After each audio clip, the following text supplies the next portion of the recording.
proven risk factors or predisposing factors प्रोस्टेटाच्या कॅन्सराक जो आसता suppose आमच्या फॅमिलीन जेनेटीक ताका आमी म्हणटा ओके त्या मनशाच्या बापायक वा ताच्या भावाक ओके कॅन्सर जाल्लो आसता प्रोस्टेटाचो त्या मनशाचे चान्सीस प्रोस्टेट कॅन्सर जावपाचो खूब वाडटात ओके इट इज 10 times मोर थोडे जीन म्युटेशन्स आसता okay if it all it is tested is detected but now okay recently okay the third factor which is influencing prostate cancers and it is not just prostate cancers it is lot of other cancers okay is a syndrome called as metabolic syndrome, and metabolic syndrome is not a big hi-fi term.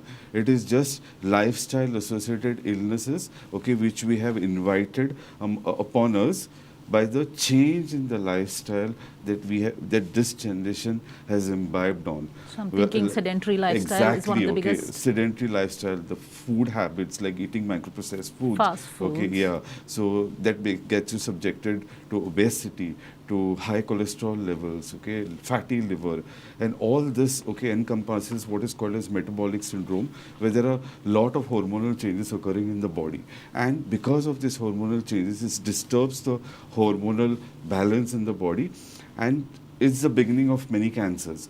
Prostate cancer also, a lot of researches are being done about that.